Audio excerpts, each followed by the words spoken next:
ভুতুড়ে রাজপ্রাসাদে বন্দি রাজকুমারী। পাহাড়ে ঘেরা এক জঙ্গলের উপরে এক কালো রাজপ্রাসাদ ছিল। সেই রাজপ্রাসাদে মোনা নামের এক রাজকন্যা বাস করত। মোনা সেখানে কিছু সিপাহী এবং কাজের দাসীদের সাথে বাস করত। মোনা কখনোই তার মাকে দেখেনি, এজন্য তার মন খারাপ থাকত। কিন্তু মোনার বাবা রাজা মাঝে মধ্যে মোনার সাথে দেখা করতে আসত।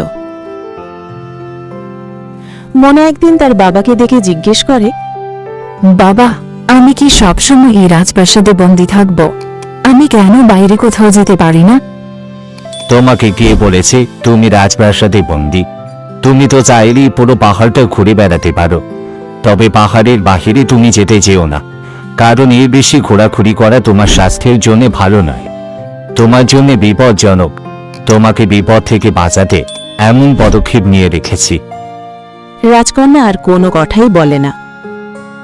এরপর রাজামশাই আবারও সেখান থেকে চলে যায় তার রাজ্যের বাকি কাজে। আবারও রাজকন্যা মোনা একা হয়ে যায়। সে সেখানে ঘুরে ঘুরে বেড়ায়। সন্ধে হলেই রাজকন্যা মোনা তার ঘরে চলে আসে, আর তখনই অদ্ভুত সব আওয়াজ শুনতে পায়। কিন্তু তার সবচেয়ে কাছের কাজের দাসী ছিল সুনিতা। সুনিতা সবসময় মোনাকে আগলে লাগত। এভাবে আরো কিছুদিন চলে যায়। একদিন সুন্দর উজ্জ্বল দিনে মোনা তার কাজের দাসী সুনিতার সাথে প্রাসাদের বাইরে খেলতে বেরোয়। খেলতে খেলতে সন্ধে নেমে এলে সুনিতা মোনাকে রাজপ্রাসাদে যেতে বলে। কিন্তু মোনা তখনই একটা লাল টিয়া দেখতে পায়। লাল টিয়াটা কি সুন্দর! এই লাল টিয়া কি আমায় ধরতেই হবে? এরপর মোনা সেই লাল টিয়ার পিছনে দৌড়াতে শুরু করে। সুনিতা ভয় পেয়ে যায়। আরে না রাজকুমারী, সেদিকে যাবেন না, ওইদিকে বিপদ। এখনই আমাদের রাজপ্রাসাদে ফিরতে হবে। কিন্তু মোনা সুনিতার কোনো কথাই শোনে না। সে দৌড়াতে থাকে। এমন সময় সন্ধে নেমে যায়। চারপাশে অদ্ভুত সব আওয়াজ হতে থাকে। মোনা ভয় পেয়ে সুনিতার কাছে ছুটে আসে। তারা দুজন রাজপ্রাসাদে ফেরার জন্য ছুটতে থাকে, কিন্তু তারা রাস্তা হারিয়ে ফেলে। এমন সময় সুনিতা দেখতে পায় এক ভয়ঙ্কর ভূত তাদের দিকে এগিয়ে আসছে। মোনা ভয় পেয়ে যায়। আমাদের এই জঙ্গলে ভূত আছে? সেটা তো আমি জানতামই না। এই ভূত এখানে কি করে এলো? আপনি কোনো কথা বলবেন না, চলুন আমরা এখান থেকে পালানোর রাস্তা খুঁজি। এরপর আবারও তারা দৌড়াতে থাকে, কিন্তু তারা কোনো রাস্তা খুঁজে পায় না। এমন সময় একটা বাঁশির আওয়াজ আসে। সেই বাঁশির আওয়াজ শুনে সেই ভূত তাদের পিছু ছেড়ে দেয় এবং অন্য কোথাও লুকিয়ে পড়ে। আরে, বাঁশি কে বাজাচ্ছে? এত সুন্দর বাঁশির সুর শুনে কেন ভূত পালিয়ে গেল? এমন সময় একটি ছেলে বাঁশি হাতে বেরিয়ে আসে। সে রাজকুমারীকে দেখে বলে, আমি নীল, জঙ্গলের পাশে ছোট্ট একটা গ্রামে থাকি। জঙ্গলে এসেছিলাম কাঠ কাটার জন্য। এখানে প্রচুর পরিমাণ ভূতেরা রয়েছে। তবে আপনি এখানে কি করছেন? আমি এখানেই থাকি। আমি এই রাজ্যের রাজকন্যা মোনা। এই কথা শুনে নীল কিছুটা অবাক হয়ে যায়। তারা আরো কথা বলবে, এমন সময় মোনার কাজের লোক সুনিতা বলে ওঠে, তোমাকে ধন্যবাদ, তুমি আমাদেরকে বাঁচিয়েছ। তবে এখন তুমি এখান থেকে চলে যাও, আমরা রাজপ্রাসাদে ফিরে যাব। এরপর মোনা আর কোনো কথা বলারই সুযোগ পায় না। সুনিতা তাকে রাজপ্রাসাদে নিয়ে চলে আসে। মোনা তার কক্ষে গিয়ে চিন্তা করতে থাকে। এর আগে আমি কখনোই বাইরের কোনো মানুষের সাথে কথা বলিনি। এই নীল নামে ছেলেটার সাথে যদি আমি আরো একটু কথা বলতে পারতাম, তাহলে সে হয়তো আমাকে এই জঙ্গল থেকে বেরোনোর জন্য সাহায্য করত। আমিও বাইরে বেরিয়ে জগৎটাকে একটু দেখতে পারতাম। অন্যদিকে নীল তার বাড়িতে গিয়ে চিন্তা করতে থাকে। এটা কি করে সম্ভব? আমাদের জঙ্গলে রাজপ্রাসাদ আছে, সেটা তো আমরা জানতামই না। আর মোনা বলল সে আমাদের রাজ্যের রাজকন্যা, কিন্তু আমাদের রাজ্যের রাজকন্যা তো অনেক বছর আগে হারিয়ে গেছে। কিছুতেই আমার মাথায় ঢুকছে না। আমাকে আবারও রাজকন্যার সাথে দেখা করতে হবে। পরের দিন নীল আবারও সেই জঙ্গলে চলে যায় এবং সেই কালো প্রাসাদের খোঁজ করতে থাকে।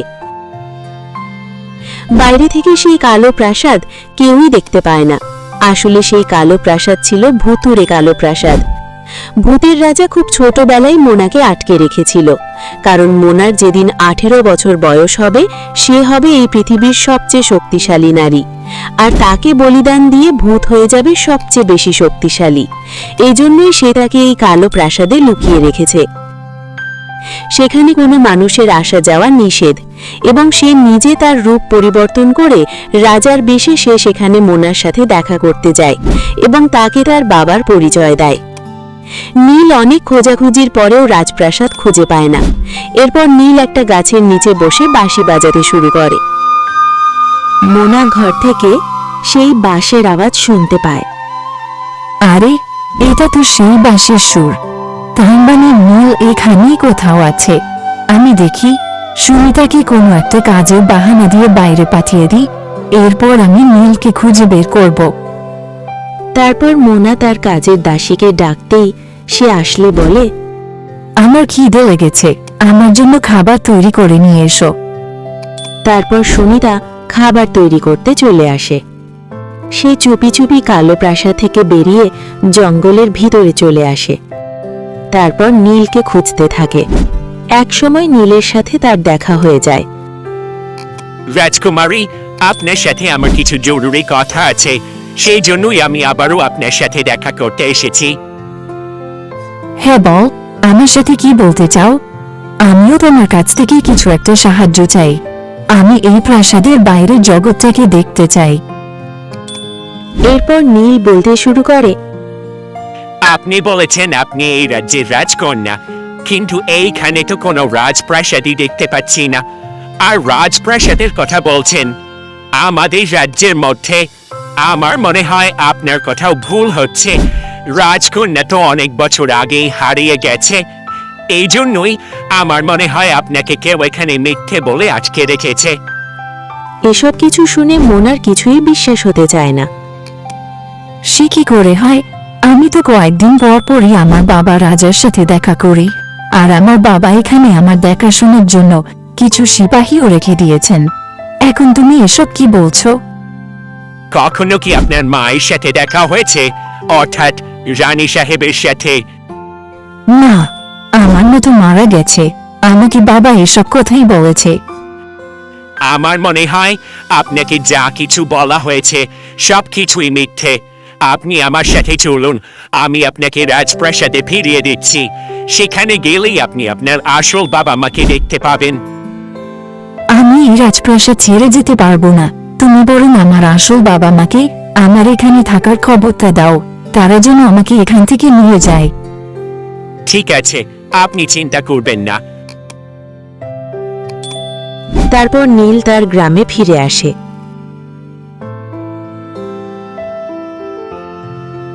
এরপর নীল একদিন এই রাজ্যের রাজার নিকট আসে। সে রাজা মশাই এবং রানীকে সবকিছু খুলে বলে।